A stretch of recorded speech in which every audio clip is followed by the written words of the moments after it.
Thank you all for coming. It's so great to see all of your faces here, and gosh, isn't it great to be able to be together again? Um, really honored to be here. Really appreciate the invitation to come speak. This place is near and dear to my heart. It's actually back in the 90s. I got my start in my career in field biology here in the Roaring Fork Valley, among other places, but did several field seasons here working for the Environmental Research Group, Environmental Research Group back in 1995, and then in 97 I was working for the Wilderness Workshop. So it's kind of like coming home here to speak, and I've been at the Bird Conservancy of the Rockies now since 2000, so going on 22 years. And excited to share the work that we've been doing, to track our bird populations and talk about a few other things. And one thing, a recurring theme that I'd like to promote is, again, birds are just, one facet of the ecosystem, but they really are an indicator of so many other species. And even for the health of our own environment, the human environment, birds are very good indicators. And we'll see some examples of that tonight, and how what's happening to our birds might reflect on what's happening to ourselves as well. So as Chris mentioned, in 2019, we published a study in Science magazine, and it was about the decline of the North American Avifauna. It's not a happy topic, but it's something that needed to get out there. So tonight I'll be talking a little bit about this. How do we know that this has actually occurred? I'll talk about the methods and the science behind the study. I'll also talk about some of the results and the patterns of declines that we've observed, and talk about the winners and losers. There are some winners. And I'll just touch a little bit on the drivers of declines.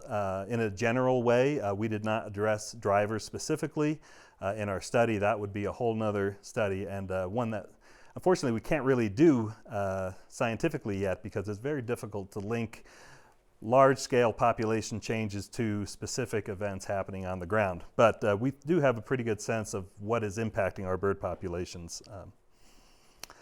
Then we'll get into a little bit about how bird populations are faring here in Colorado and throughout the Rocky Mountain West, and even get into some local specifics here with the White River National Forest.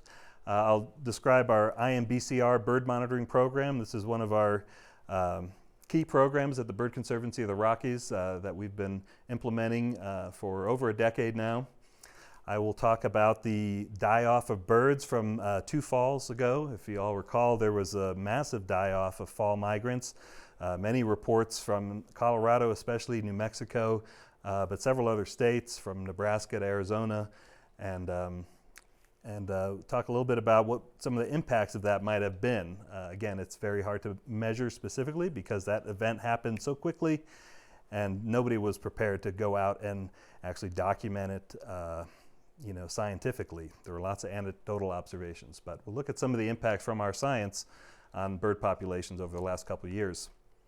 And we'll talk about some of the species in Colorado that really are of concern, that we need to be thinking about, what are some of the specific drivers of their declines and how we can address those.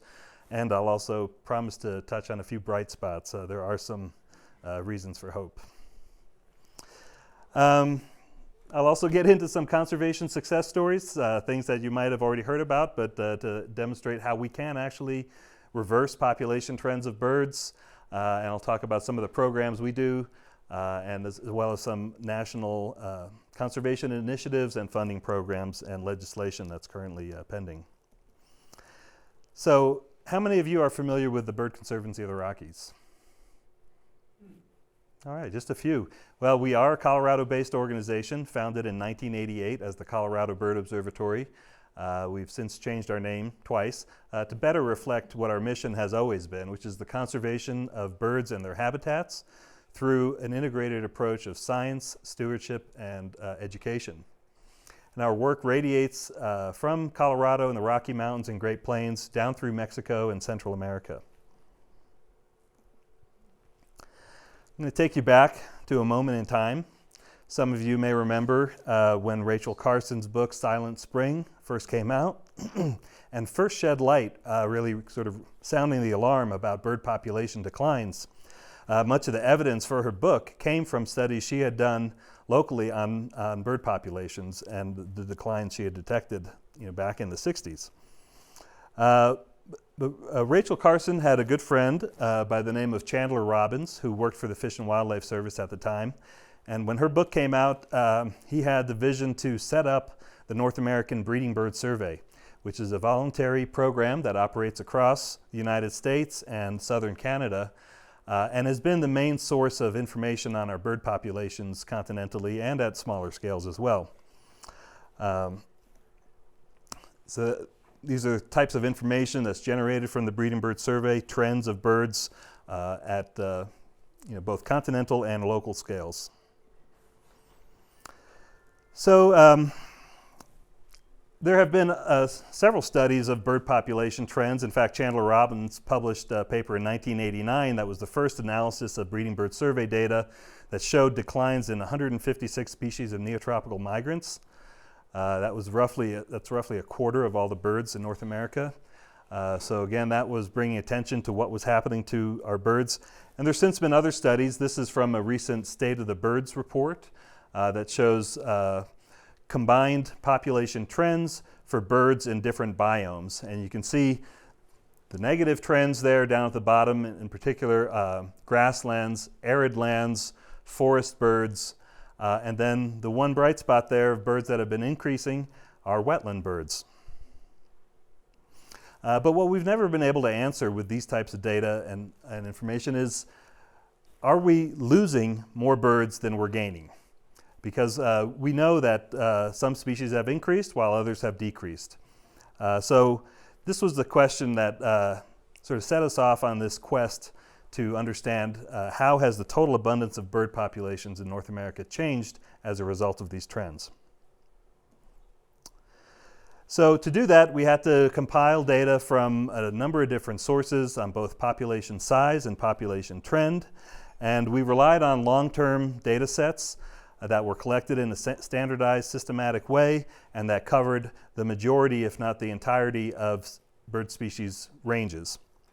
Some of you may have participated in some of these programs, like the Breeding Bird Survey. In fact, when I was here in 95 or 97, I did a Breeding Bird Survey route with Linda Vidal. That was actually the first time I did a Breeding Bird Survey route, but now I run a few of them back in my area around Fort Collins. Christmas bird counts, maybe you've participated in that as well. A great citizen science effort that's been going on since around the turn of the last century, 1900. And then we use some other species-specific surveys, such as waterfowl surveys, Arctic geese surveys, migratory shorebird surveys, and a few other individual species-specific surveys. In the end, we were able to compile population and trend data for 529 species in North America. That's about 75% of the bird species found in North America, but it represents about 95% of the total number of birds in North America. So we really covered most all the birds on the continent in this study. So again, we relied on surveys like the Breeding Bird Survey to generate population estimates, something that had never been done before. Actually, that preceded this work a little bit, but we used the Breeding Bird Survey data to generate population estimates for around 430 species of birds. And then the other species of birds we took from other reports like the U.S. Shorebird Population Conservation Plan and the North American Waterfowl Management Plan and some other reports on population size. Combined those with the trends from these same surveys, put that into a hierarchical model of population change, and generated results at the biome and species group level for all 529 species. But we didn't want to stop there because we wanted to be certain that what we were seeing on the ground was actually true. And so we wanted to have a completely independent data set to corroborate what we were seeing on the ground. So we turned to weather radar data, specifically Doppler weather radar. And so what you're seeing here on this map, each of those bright spots that emerges, those are birds taking off from the ground at night around these Doppler weather radar towers, and they get picked up just like rainfall or insects, but because they're a little larger, they give a unique reflectivity signal that allows one to distinguish them from rain or insects or even bats. And the Doppler weather radar technology has really improved our ability to discriminate between birds and other objects in the air. So we combined data from 143 NEXRAD weather stations across the US. This was a huge data set that required supercomputers to analyze. And one of our co-authors, Adrian Doctor at the Cornell Lab of Ornithology, was able to estimate the total cumulative volume of bird migration over the entire spring season in each year. Now we could only go back to about 2007. Oops, I must have skipped something. We could only go back to about 2007 for this weather radar data, so it's a shorter period of time than the breeding bird survey data. And so what we did was basically add up all the data from these stations each year and looked at the total change across all the stations across the 11 years that we were able to look at this. And now I'll get into the results from that. So, as the title of my talk gave away already, we discovered a net population loss of 2.9 billion birds since 1970. So that was both staggering and sobering. And again, that's a net population loss. So there were more birds lost, but we gained some other birds. And this represents a total reduction of 29% of our avifauna from 1970. And more than 300 species showed a significant population decline over this period. When we broke this out by the various groups that we looked at, such as the major biomes, we could see that grassland birds in particular have been especially hard hit, suffering a 53% loss of abundance. More than half of all grassland birds have disappeared just since 1970. These are the birds primarily that breed in the prairies, like in eastern Colorado, but also in the Intermountain West and in the eastern United States. Shorebirds was another group, although a small group of birds with relatively few birds compared to songbird populations, but they showed the next steepest decline. And then after that was the boreal forest birds, showing a 1/3 decline over the 50 years. And surprisingly, western forest birds, the ones that live right around here, showed also nearly 30% decline. So there were some surprising results in there. And that's the relative change. If you look at the graph on the right here, that's the absolute change. And so you can see in the grasslands, we lost about 720 million birds over the last 50 years. In the boreal forest, about 500 million birds lost. In the western forest, about 480 million birds lost. And the bright spot, that line on the top there, are the wetland birds. We saw a gain there of about 20 million. Now, much smaller number overall, but in general, wetland birds have much smaller population sizes than upland land birds. And when we break this out more finely by taxonomic bird families, we can see that there are some winners and losers.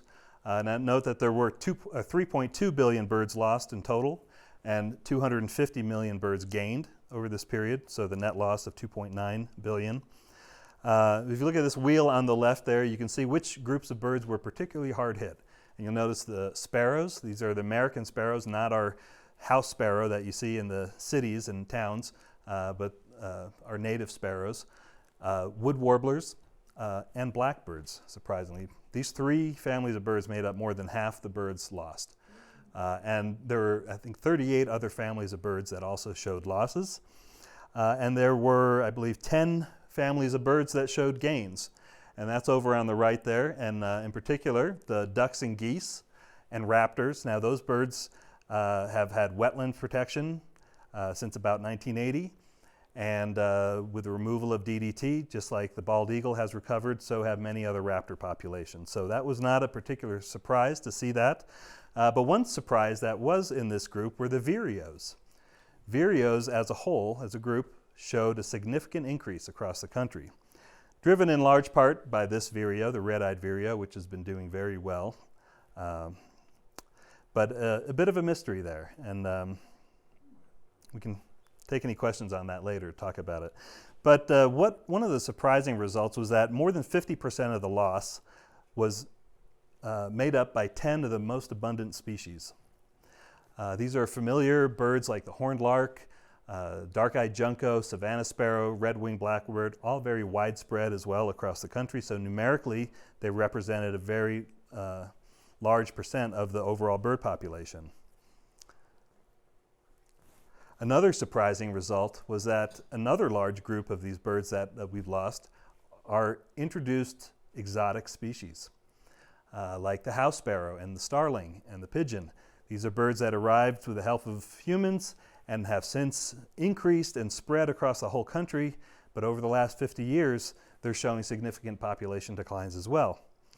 And in their native ranges, these birds are also declining, so perhaps not too surprising. Now, the results of the weather radar analysis more or less mirrored what we were seeing on the ground. These circles you see on the map here, the red circles represent declines. The size of the circle represents the magnitude of the decline, and whether they're hollow or solid, the hollow ones reflect more uncertainty around the declines in those areas. And like I said, we just looked at spring migration because this is a much shorter period, and we were most interested in looking at breeding bird populations because so those are the birds that are coming back to nest. You know, in the fall, there's many more birds that leave because they've reproduced and multiplied. So we looked just at spring passage over these 11 years, and what we found was the declines were, did that come up? Yeah, mostly east of this gray shaded area, the statistically significant declines. So in the central and eastern United States, the trends in the west were either too variable or too weak. Now we do have some limitations with radar data in the west too, because we have mountains that get in the way and can obstruct the radar signals. When we look at so we created this trend surface map and combined that with the biomass passage data to look at loss of aerial biomass aloft at night in the spring across the entire eastern United States. And then we broke this out by the flyways. These are kind of geopolitical regions set up mainly for waterfowl conservation, but many other birds do follow their migratory paths in those areas as well. And what we found was that the trends were most significantly negative in the Mississippi and Atlantic flyways, and Central Flyway and Pacific flyways did not show the same decline, statistically significant declines. While there were local declines, on the whole, there weren't any significant declines. But when we look at this combined across all the regions, we saw a net loss of 13.6% in that aerial biomass. And that comes down to an annual rate of decline of about 1.5%, which was very similar to what we were seeing in the ground survey data. So why does this all matter, right? We still have a lot of birds. Birds are still common.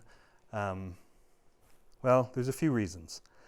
One is that species decline before they become endangered or extinct. And so we have an early warning here to do something about it. Also, birds play key roles in our ecosystems for maintaining forest health and grassland health. They are prolific consumers of insects and insect pests that defoliate trees and cause disease in trees. So in addition to the pollination services that birds provide and seed dispersal, they are key actors in our ecosystems. And without them, these processes and relationships begin to unravel. Another thing is that we are at risk of losing the spectacle of migration. I'm not sure how many of you have witnessed bird migration happening, but there's many different ways you can see that. You know, in your backyard, suddenly there's all these birds that weren't there, or you may have seen, you know, huge flocks of ducks and geese or cranes migrating, but you know, we're at risk of losing that, especially for our songbirds. And many of our backyard birds, as you saw, these birds are not just birds found in remote places, but these are birds that live around us in our daily lives. Another concern is that this creates this shifting baseline syndrome, right? I mean, people growing up today might not realize that there are a lot fewer birds today than there were 50 years ago, and that there was a time when birds were abundant and you could go out and see birds just about anywhere, you know, in every bush during migration. That doesn't happen anymore, but you know, this type of study helps document that. And as I said before, birds are the canary in the coal mine. So what affects the birds eventually comes back to affect us, especially for these birds that live around us that are declining, right? These backyard birds and farmland birds. These are birds that are very much entwined with our lives. So one of our goals as bird conservation is just to keep common birds common, right? It's not just the rare and threatened species that we need to be worried about. It's these widespread common birds. So the drivers of decline, again, we didn't specifically get into this, but they are, at a large scale, they are rather obvious, right? Habitat loss continues to be the major threat to birds, and this is happening due to our changing agriculture and expanding agriculture. Our agricultural footprint is growing every year, and we're doing things differently than we used to. You know, no more tree rows and hedgerows in the farm fields. It's becoming monocultures that don't support other life. And of course, deforestation, especially in the tropics, is a big concern, as is the urban sprawl, which is affecting, you know, areas around where we live.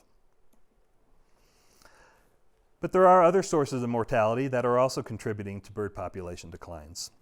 From some other studies that have done recently, we've recently identified that roughly 2.4 billion birds a year are being killed by outdoor cats in just the United States alone, right? And so you might ask first, well, wait a minute, 2.9 billion birds lost over 50 years and 2.4 billion birds lost every year. How do those numbers equate? Well, first off, the 2.9 billion birds, these are breeding birds, adult birds that are being lost from the bird population. Many of the birds killed by cats are young birds, and as I mentioned before, our bird population grows each year after the birds reproduce. So at the end of the summer, we may have, you know, 3 to 4 times as many birds as we have now. So we estimate now that there are around 9 to 10 billion birds continentally. But at the end of each season, we have 3 to 4 times that. Another important concern affecting birds are window strikes. And of course, these were first most well known from, you know, collections of birds made in the cities where birds are striking windows at night while they're migrating. But actually, the largest component of window strike mortality comes from homes. And I'm sure we've all experienced that awful feeling when you hear that thud hit the window and you're like, oh, darn, something just hit the window, and you go out and you find a dead bird, right? That all adds up to around 200 million birds. Still a drop in the bucket compared to the effect of cats. And lastly, collisions with towers and structures like wind turbines. These are an important source of mortality as well, but on the whole, a much smaller component of what we're losing from other sources. All right, so these threats do not act alone because birds travel. They may be exposed to pesticides in one area, habitat fragmentation and changes in predator communities in other areas, as well as collision with objects during migration, right? And then on top of that, birds are dealing with climate change, which, you know, exacerbates all these threats, but also trumps them in many ways because climate change is pervasive and widespread and impacts birds in far-flung places. You may remember this storm we had in the fall of 2020, right? It was summertime still. Fires were burning across the west. We were having extremely hot dry spells in Colorado. And then all of a sudden, here comes this cold front out of the north, right during the peak of migration. That dropped temperatures down to below freezing. It was in the teens and 20s. We had heavy snow and rain and extreme winds. And so to understand how this might have affected our bird population, I'll first give you a little primer about western bird migration. So if you look at that polygon there in western North America that I drew on there, we estimate around 2.7 billion breeding land birds in that area. But again, in the fall, there's many more coming south after they finish reproducing. These are primarily insectivorous birds that need insects in order to fuel their migration, and they migrate at night. And the fall migration is more protracted than the spring migration, so it starts in July with some species beginning to leave already then, and other species not leaving or arriving here until December. And again, but that peak passage with the majority of species occurs in early to mid-September, right about when this storm hit. So I'll take you back to right before the storm. You can see that there were strong winds coming from the north. Cornell's Birdcast website had predicted around 400 million migrants would be traveling through this area at the time. There were fires and smoke across the Intermountain West, and you can see that there was no wind occurring there. I don't know if you remember how hot and dry it was. I was actually driving back from Durango to Fort Collins that day, and it was just thick smoke everywhere. So little airflow and extreme heat. Oops, I think I missed one there. By Monday evening, still before the storm hit, let's see if I can get this thing working. These winds were intensifying and funneling birds into Colorado. You can see that convergence zone, and that little dot in the middle there. I don't know if that's showing up. It is, yeah. That is Boulder, Colorado, just for reference point there. Now, Tuesday morning, this was really when the storm was starting to hit. The snow was coming in, and again, you can see that convergence zone of the winds there right around the front range of Colorado and southern Colorado. Here we are at the morning of the storm. You can see that converging wind pattern is moving south, and smoke that is all being blown offshore and down south. And then again, this pattern, wind pattern, continues to move south. The winds are intensifying. 6 p.m. on Tuesday. This was probably during the peak of the storm in Colorado anyways. But those winds, strong winds, have moved to the south and into New Mexico. Again, that wind pattern pushing south. You can see the birds being funneled in both from the east and that convergence zone down there now in southern New Mexico. And that cold front kind of stalled out there. And you can see this is the day after the storm. You can see the smoke emerging from the Cameron Peak fire already. Fortunately, I don't know what we got, about 8 inches of snow, I think, did not put out the fires. Anyways, in the days that followed this event, there were many reports and photos posted online and social media, and eventually in the news media as well, of dead birds being found all over, especially in Colorado, but also New Mexico, Nebraska, Arizona. Lots of speculation and chatter online about what was going on, what was driving this mass die-off that people were witnessing, and also how many birds were being killed. We had no idea. Everyone was sort of trapped in their homes during the storm, so not many people were actually out and about looking for birds. And we also wondered whether this was related to earlier events. There had been mortality events reported before the storm in New Mexico specifically. And around this time, the Southwest Avian Mortality Project formed to help track all these sightings and reports. Two of the reports that were particularly shocking was from White Sands Missile Range in southern New Mexico, right where you saw that convergence zone. But around 300 dead birds there were collected by staff at the missile range, including about 80 to 100 before the storm hit. Wide variety of species, all migrants, and these birds were actually sent in for necropsy because at the time people were wondering whether the smoke from the fires was affecting these birds since they have to breathe the air as they travel. But the results came back negative for smoke damage to the lungs. But what they did find was that all the birds were emaciated. A similar report came during the storm out of Velarde, New Mexico, just north of Santa Fe. They collected 305 birds at a single site there, primarily violet green swallows, but also a large number of Wilson's warblers and a smattering of other aerial insectivores. They collected these birds, weighed them, and found again that all these birds were emaciated, weighing about 2/3 of their normal weight. I'm going to play just a little video from Velarde, New Mexico. See. This is the discovery of... I have no idea. So all the birds were in a very small area. They didn't have to go far to find these birds.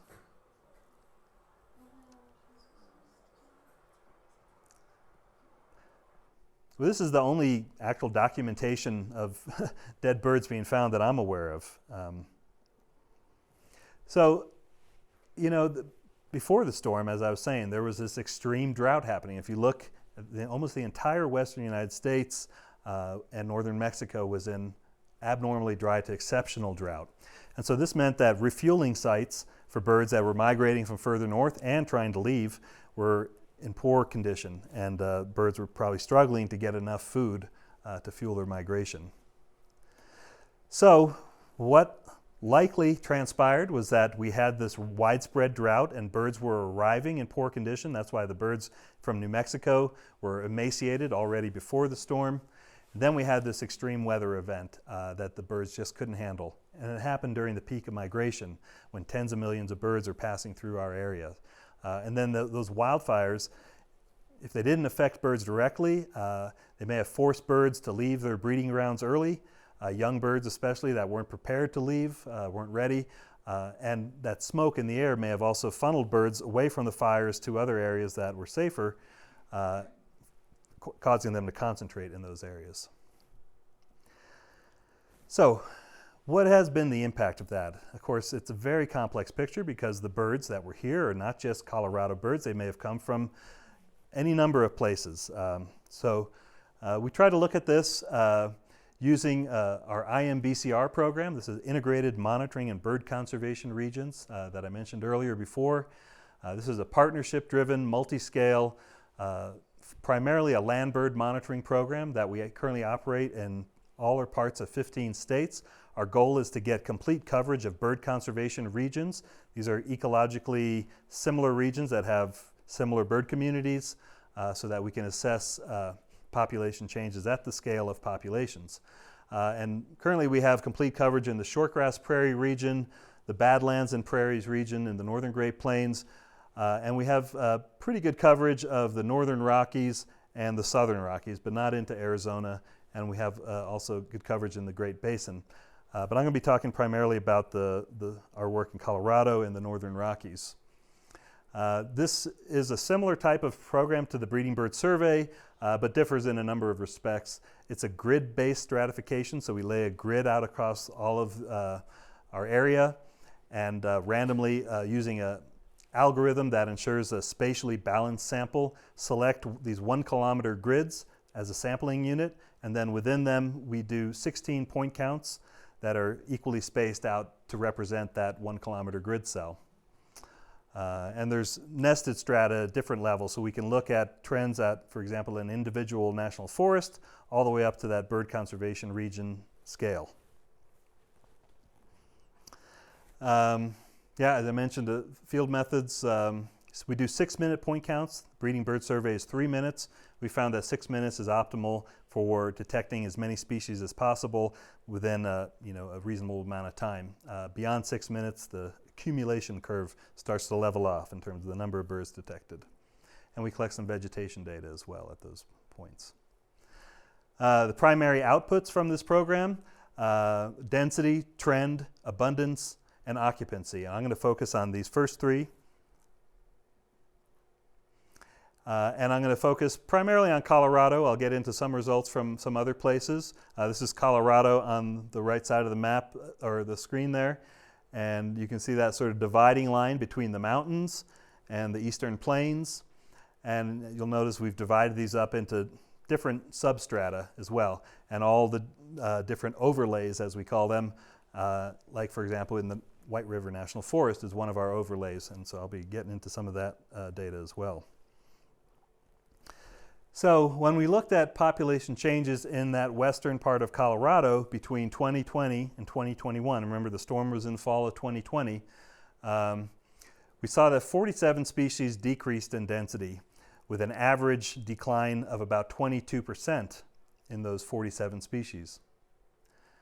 But on the other hand, we saw that 42 species had increased density in this same time period, and by a similar average amount. So it kind of sounds like a wash, right? But when you change that to abundance by multiplying the density times the area, we see that we lost around 5.6 million birds from our Colorado breeding bird population of those 47 species. And we gained from the increasing species about 4.6 million. So there was a net loss of about 1 million birds from our Colorado breeding population.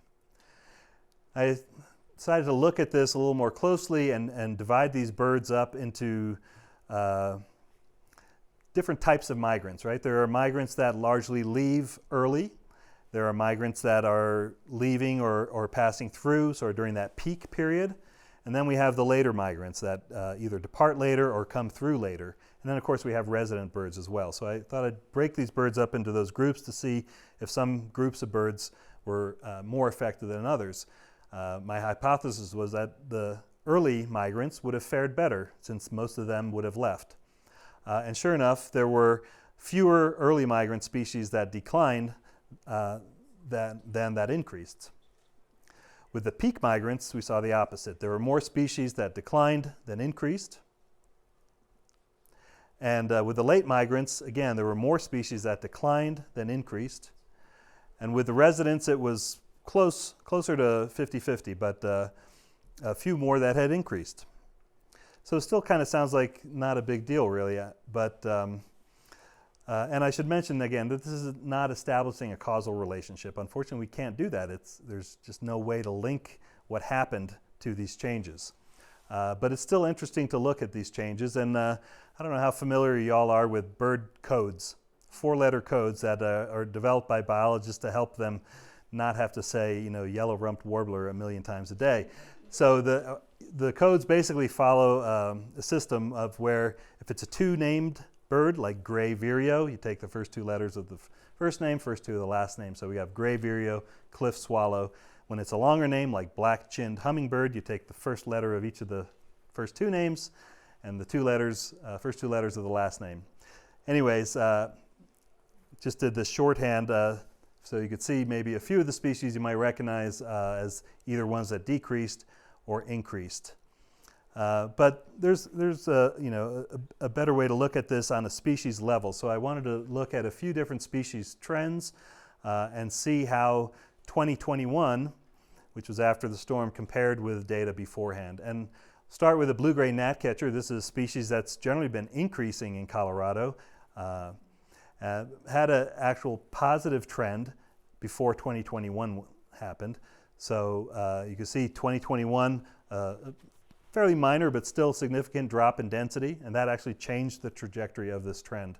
So there's about a 16% loss in that species, meaning we lost about 266,000 blue-gray gnatcatchers from Colorado. Now they are one of the later migrants. And when we looked at Wyoming, we saw a similar pattern. Now again, these birds come through Colorado probably around that same time. And this is, again, a species that had been increasing strongly in Wyoming as it has been expanding its range. But notice in 2021, it dropped significantly there as well. You add these 2 changes up in just our 2 states there, we lost about 320,000 blue-gray gnatcatchers. A different species with a different trajectory. This is a bird that's been declining for a number of years in Colorado for unknown reasons, really. The black-throated gray warbler. The long-term trend, or the long-term since 2008, of nearly 4% per year. But in just 2021, it dropped 30%. And again, this is probably one of those peak migrants that was just departing. Some of the birds may have left, some of the birds were probably still here. So that's why these things aren't so clear-cut, because birds don't just all get up and leave at the same time. Look at a couple other neotropical migrants. Dusky flycatcher. It, up until 2021, had a stable or slightly increasing trend, but now with 2021 added, it dropped about 16% last year, and a loss of abundance in Colorado of about 120,000 birds. But I decided this is a bird that goes quite a bit further north here, so I decided to look at what was happening in Wyoming and Montana in the Rocky Mountain regions there, and sure enough, it dropped in density as well there. And of course, those birds were passing through here at about that same time. Montana in particular lost about 350,000 dusky flycatchers from its breeding population there. Together, these are over 500,000 birds from just one species that we lost for possibly other reasons, but it's likely that the storm had some impact on these birds as well. I was surprised to see that there were several resident species that showed a similar pattern of decline between 2020 and 21. Here's the canyon wren, a bird that up until 2021 had a relatively stable trend in Colorado. But in just 1 year, we lost 61% of the population in Colorado.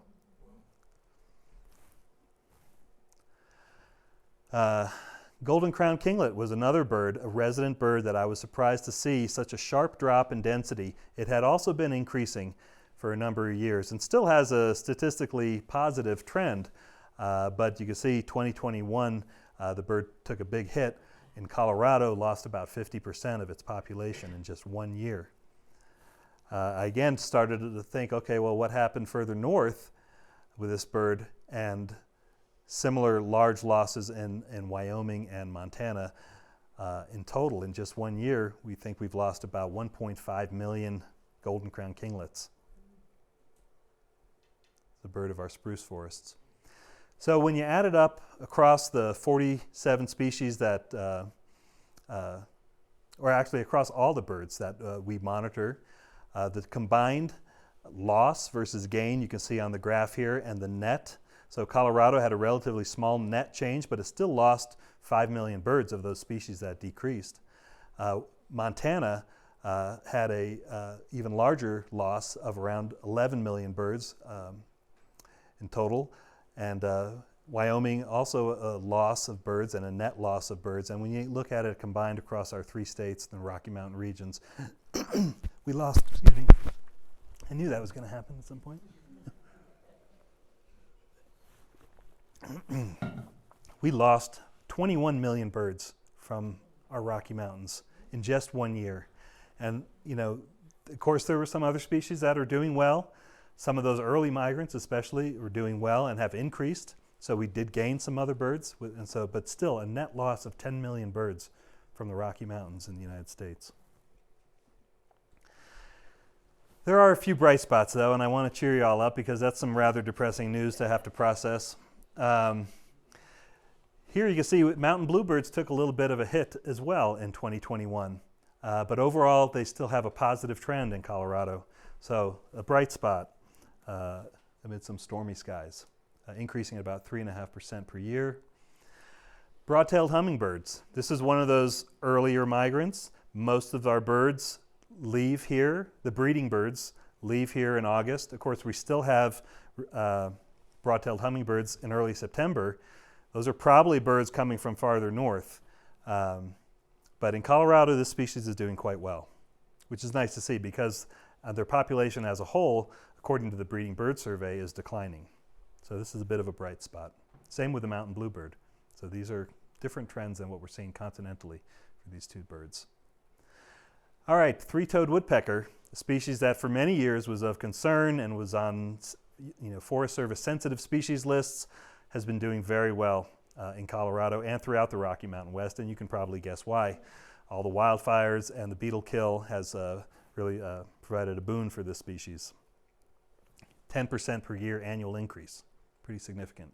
Although you see a lot of up and down in there too, so bird populations are dynamic.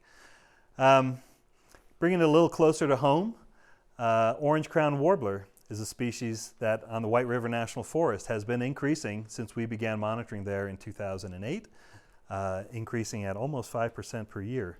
And they did not appear to take a hit in 2021. So some good news there.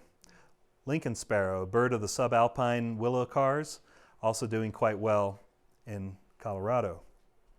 In the White River National Forest, and in Colorado, actually.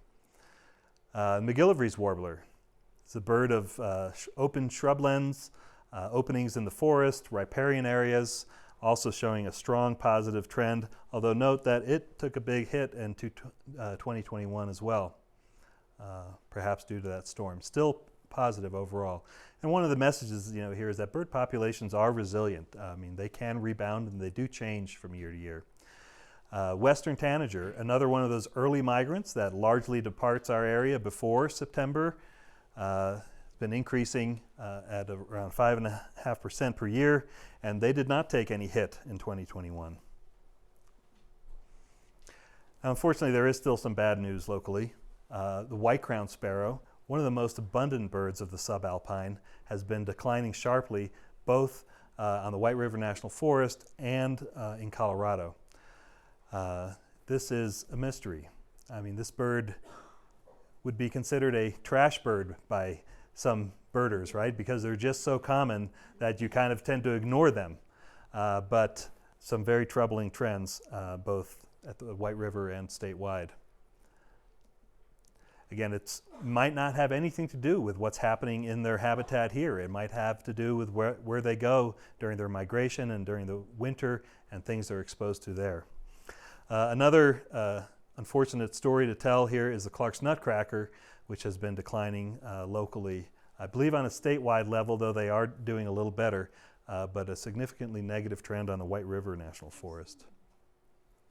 Yeah. Chipping sparrow, another one of those birds that we consider so common that we don't pay much attention to them, but they have also been declining on the White River and regionally. Green-tailed towhee. This is a bird of sagebrush and bitterbrush shrublands on the White River National Forest, anyways, showing a significant decline. Statewide, they're actually doing a little better. But sagebrush birds in general are one of our most threatened groups of birds in Colorado. I mean, these are three of the most abundant species in that environment and three of the most kind of representative species. These species are only found in sagebrush ecosystems: sage thrasher, sagebrush sparrow, and the brewer's sparrow. And they're all showing steeply negative trends, so they're ones we need to be concerned about. And there's a lot obviously happening in their breeding habitat here, a lot of development happening. Species to be concerned. I consider them to be on our watch list. Other birds in Colorado, we'll talk a little bit about grassland birds on the prairies here in a minute, but even on the west slope, grassland birds are declining steeply.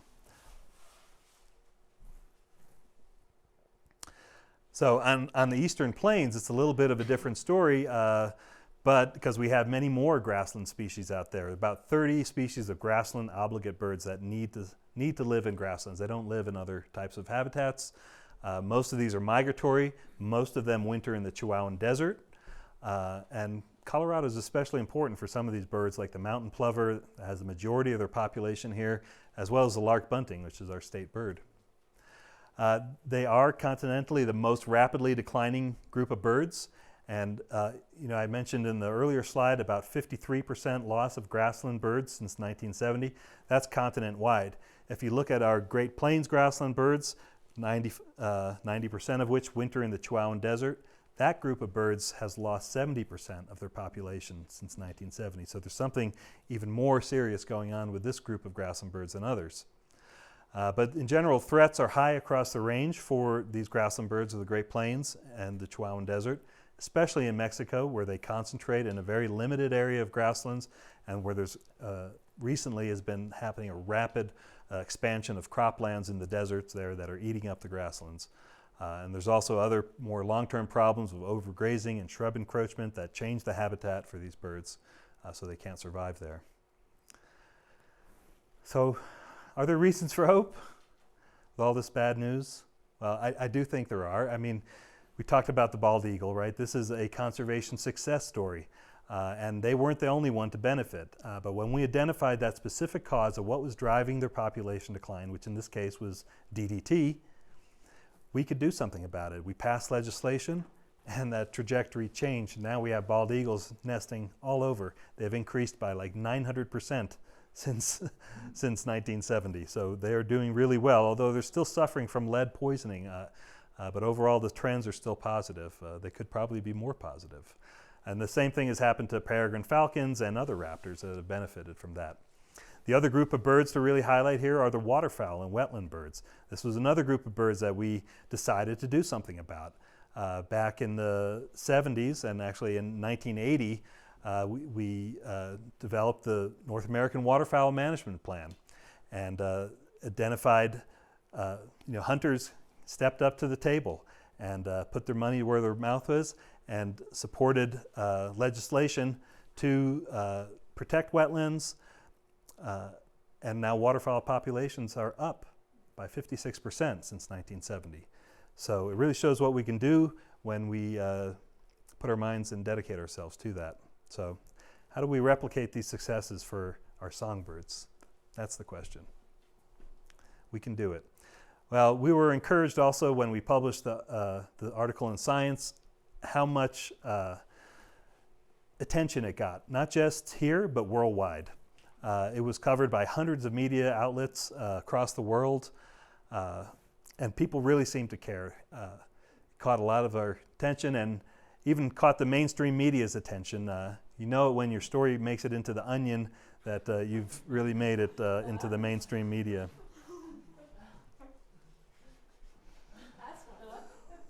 Yeah. So, and some other good things have come out of that paper now. A couple new conservation initiatives have been launched. One is called the Road to Recovery, that is focused on identifying those limiting factors. Just like DDT was limiting bald eagle populations, we're trying to identify what are the limiting factors for the Sprague's pipit and the chestnut-collared longspur and so many other species that are declining, but we need to identify specifically what is it that's driving that species decline if we want to do something about it. And we've raised $1 million per year to fund some targeted research. It's still nowhere near enough, but it's a start. We're also, my organization is spearheading an effort called the Grassland Roadmap to get all partners on board following sort of the same trajectory in what we do, and to create formal commitments to conservation and to coordinate and work better with each other. So we've been working on this for the last couple of years. It involves over 150 organizations representing 8 sectors, from industry to governments to foundations to tribes, states, and involves these sectors in all 3 countries. And we're already starting to see some increased commitments. For example, NRCS is interested in committing a large amount of money. I forget the exact amount here, but we're talking hundreds of millions of dollars. U.S. Fish and Wildlife Service has a much smaller budget overall, but they've also stepped up their funding efforts for grassland birds. And the joint ventures, which are a partnership it's a public-private partnership that are set up around the country. They've also started to team up to work together on migratory grassland bird conservation. I want to mention one of the efforts that I'm personally involved with. This has sort of been my program that I started about 10 years ago in northern Mexico after studying what was happening there with the birds and what the birds needed to survive there for several years before that. But this is a voluntary network of conservation lands, of private ranches, where we work with the landowners to protect the habitat for a period of time, at least while we work with them on improving their grazing management and supporting them in staying on the land. Because one of the biggest threats to grasslands is the change of land ownership, where a rancher decides to get out of the business. Who's he going to sell it to? The farmers are offering top dollar, and that land will no longer be a natural environment. It will become farmland. So we want to keep ranchers in business, and we're helping support them upgrade their infrastructure so that they can do better land management practices, recover the habitat, and maintain the habitat. Currently, we're working with 30 ranches in northern Mexico in these grassland priority conservation areas that you see outlined in blue. And so far, we've been impacting around 530,000 acres. And we have more demand for that program than we can supply. So we'd like to step that up and eventually make it a government-run program where the government can support the ranchers to basically do productive practices, because it's good for their economy and it's good for the environment. And Mexico in particular has an initiative right now to mainstream environmental practices into all their different sectors. So we're trying to mainstream these good grazing management practices and support for ranchers into their government programs. Hopefully we'll see that through the Grassland Roadmap. A few examples of the types of work we do, rotational grazing to try to avoid what's happening on the left there with the shrub encroachment. We do species conservation focused on the Oplomato falcon, which is a highly endangered species, putting up nest platforms for them so they have safe places to nest. And one of our main activities as well is mechanical shrub removal, trying to reverse the tide of shrub encroachment, which has affected probably somewhere between 50 to 70% of all the grasslands in the Chihuahuan Desert. And this also supports the ranchers' activity because they like to see more grass for their cattle, but this is also the habitat that the birds need. Once those shrubs move in, it changes the whole predator community, and grassland birds that remain in those areas suffer a higher rate of predation. We have a similar program in the U.S., and in fact, the program I've been running in Mexico is sort of modeled after what we've been doing in the U.S. for longer.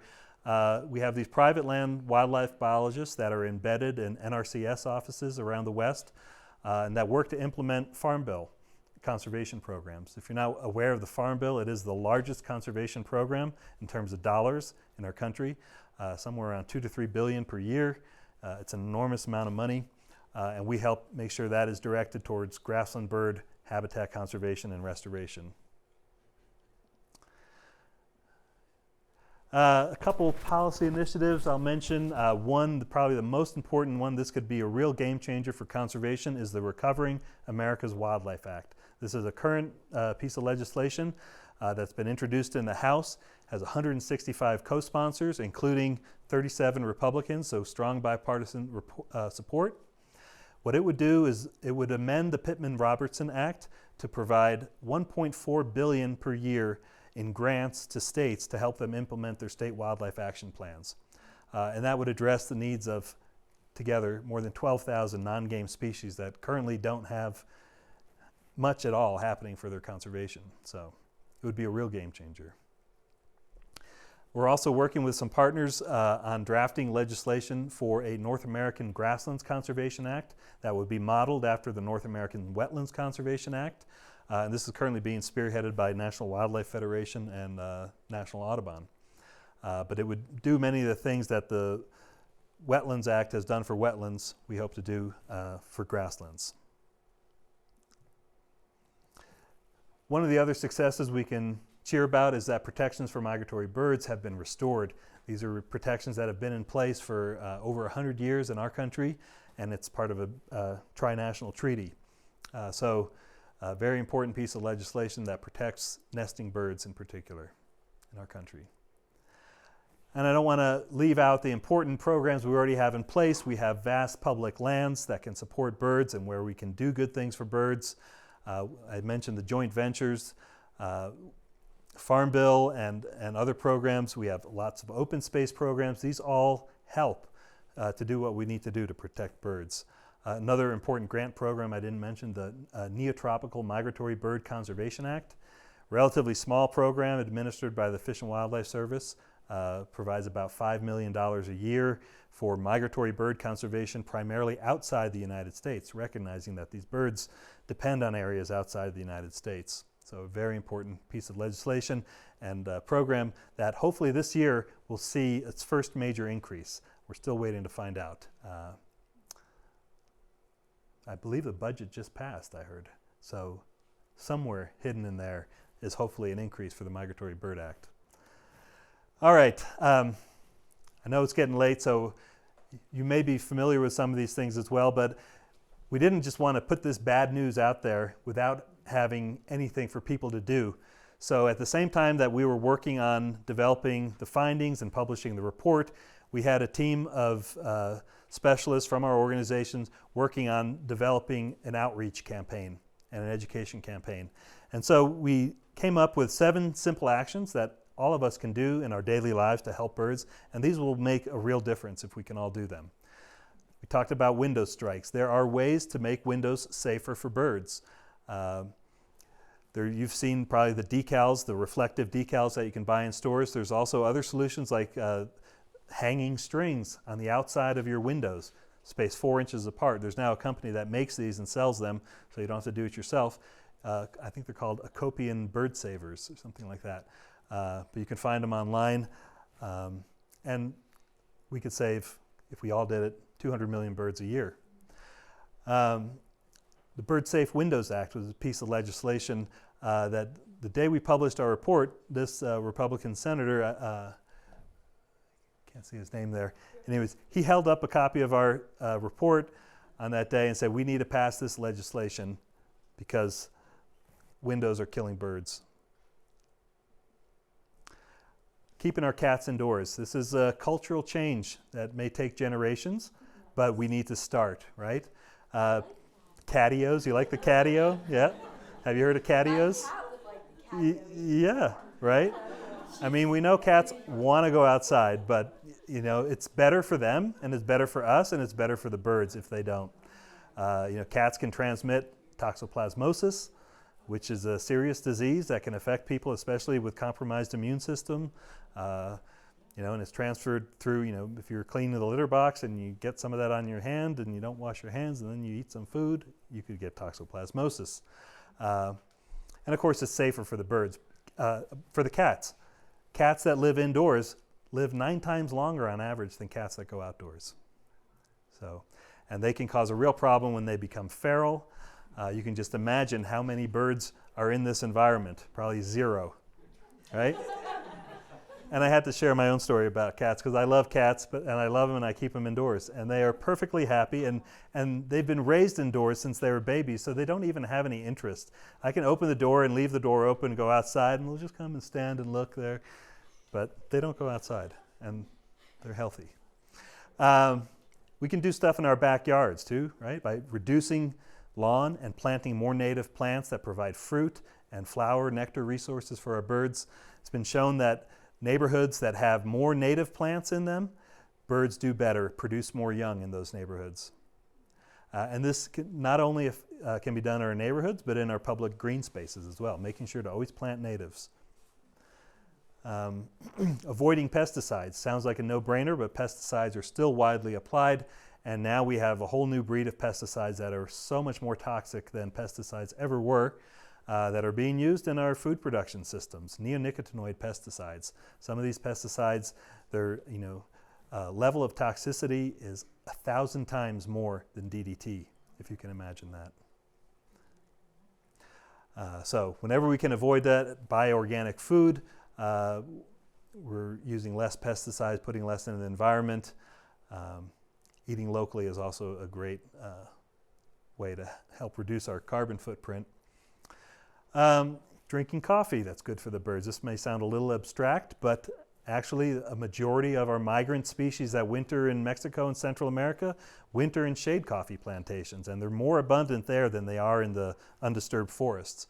But the whole coffee industry is changing these days, and it's moving towards sun coffee, which is produced without any native shade trees in the overstory. And it is no good for birds or any other biodiversity, but I can tell you from firsthand experience, shade coffee plantations that typically surround forests, they're often at the edges of forests, have incredible biodiversity from both birds and mammals and so much more.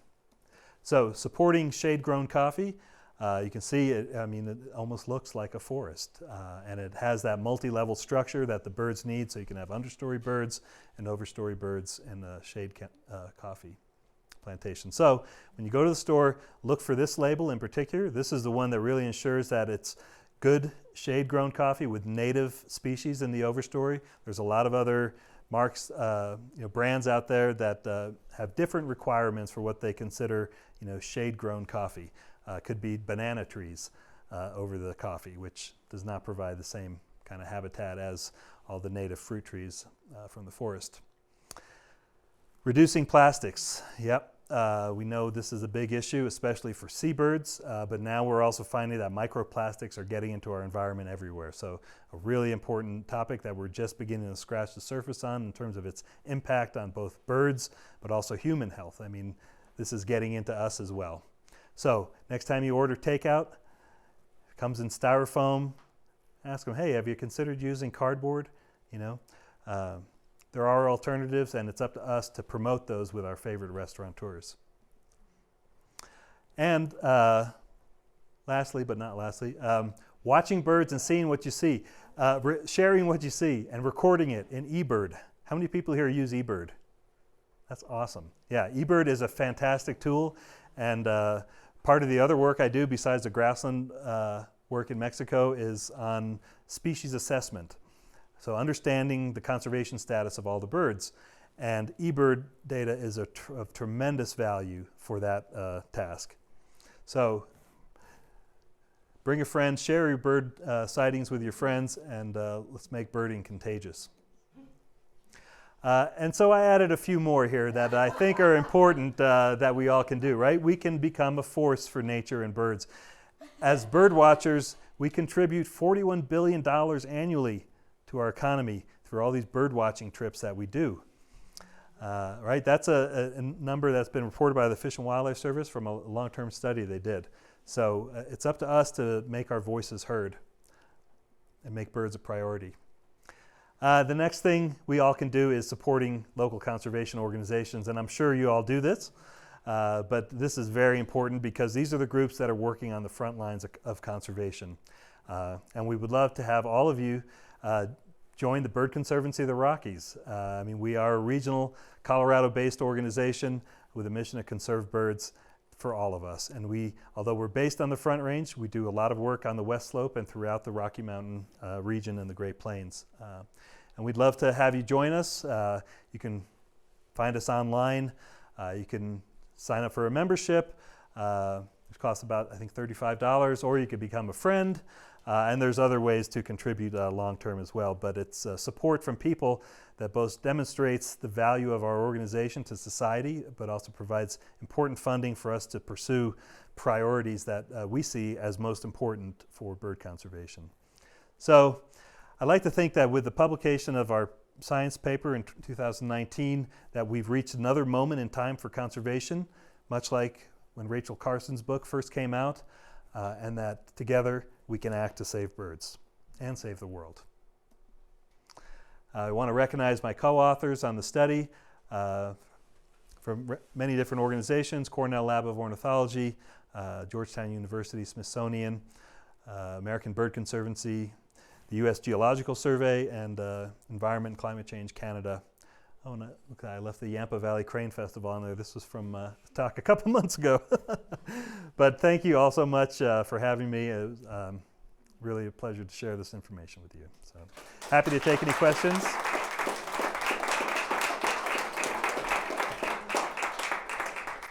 We have time for just a few questions. Feel free if you do need to leave, so feel free.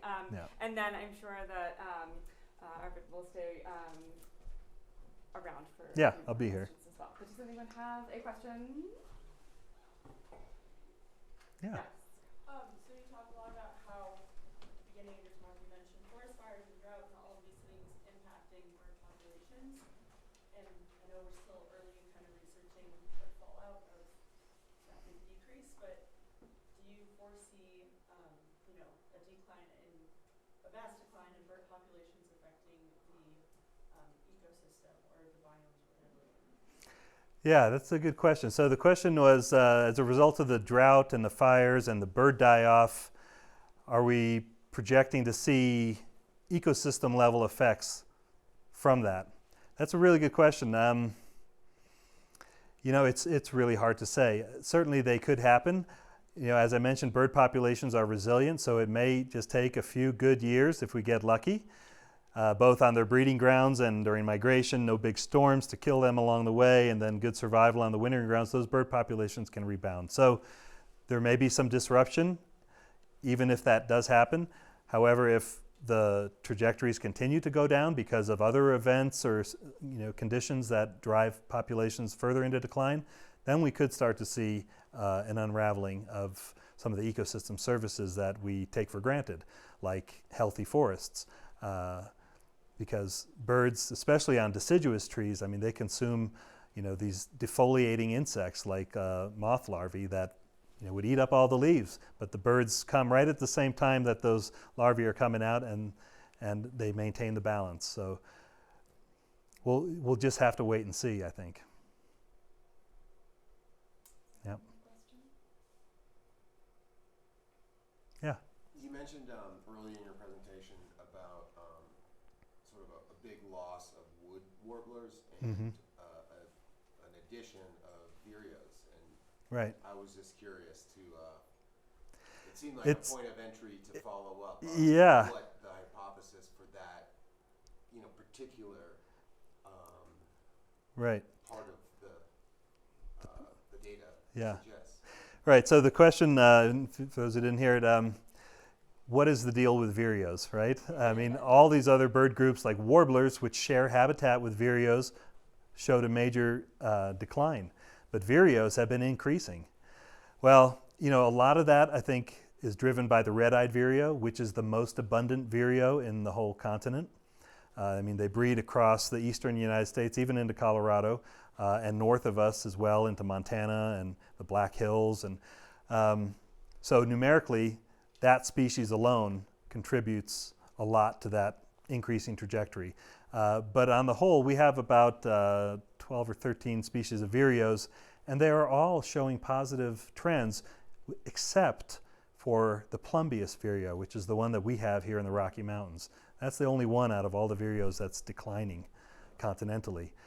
Now, I don't have an answer for you of why all these other vireos are doing so well. The red-eyed vireo migrates all the way to South America to spend the winter in the Amazon basin. Very different from most of our birds. Most of our birds go to Mexico and Central America, but that one goes all the way down there. So could be different conditions on the wintering grounds. Now, they are fairly tolerant of open forests, so they can tolerate some level of deforestation, the red-eyed vireo. The other ones, some of them are also a little more tolerant. The blue-headed vireo that's also in the east. They just have a little different ecology, perhaps, a little less dependence on intact forests than some of these other warblers, perhaps. But it's a good question for research. Someone could take that on. A graduate student could form a whole program of research around that to try to identify why these vireos, which live and breed in the same places, are doing so well. Yeah. Of course, birds have complex life cycles, right? They go to a lot of places and go to different places to molt their feathers, which is just a part of their life cycle that we don't even really think about a whole lot, but of course they're entirely dependent on that to replace their feathers each year entirely. They need a lot of food resources to do that, so those are kind of things can affect one species differently than another because they don't all go to the same place for that. So birds are complex. Yeah. Just in the respect of time, I am going to cut off the Q&A, but please come and Yeah. ask questions. I'm happy to stick around. And thank you so much for sticking with me. Yeah. Thank you.